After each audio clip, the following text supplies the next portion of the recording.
إخواني أخواتي متتبعي قناة العين تي في، أهلا وسهلا بكم. أناحي يتوج بجائزة أفضل هدف.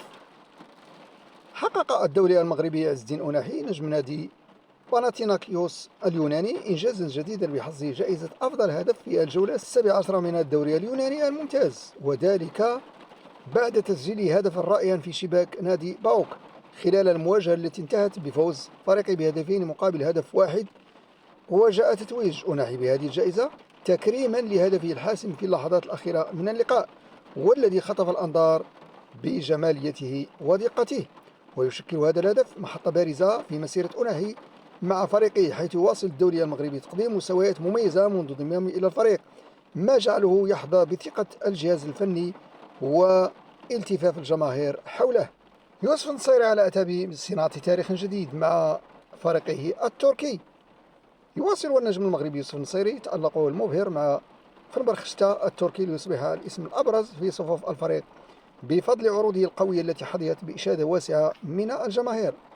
وافاد موقع فنبرخشتا فوتبول أن النصيري بات على بعد خطوات من تحطيم رقم قياسي تاريخي بعدما رفع رصيده إلى 26 هدفا في جميع المسابقات هذا الموسم. وفي تقرير رياضي يؤكد أن المشهد الكروي العالمي يشهد في عام 2025 تألقا لافتا للنجوم المغاربة الذين يواصلون حفر أسمائهم بأحرف من ذهب في قوائم الهدافين وفقا لتصنيف الاتحاد الدولي للتاريخ والإحصاء لكرة القدم.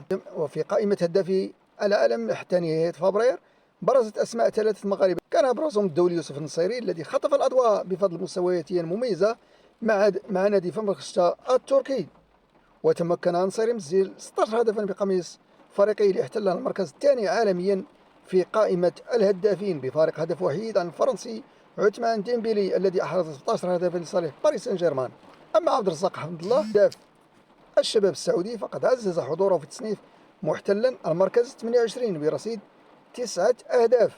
وبدوره واصل أيوب الكعبي المهاجم المتألق في صفوف أولمبيكوس اليوناني حضوره ضمن القائمة محتلا المركز 33 برصيد 8 أهداف. وبتواجد ثلاثة مغاربة في هذا التصنيف العالمي يعكس مدى تطور المواهب الكروية المغربية، ويؤكد المكانة التي أصبح يحتلها اللاعبون المغاربة في كبريات الدوريات الأوروبية والعربية بشكل عام.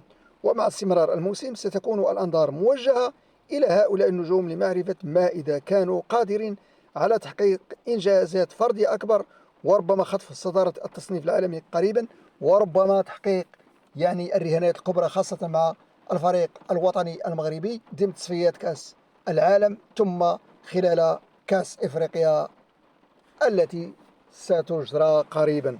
شكرا لكم وإلى فرصة قادمة بحول الله.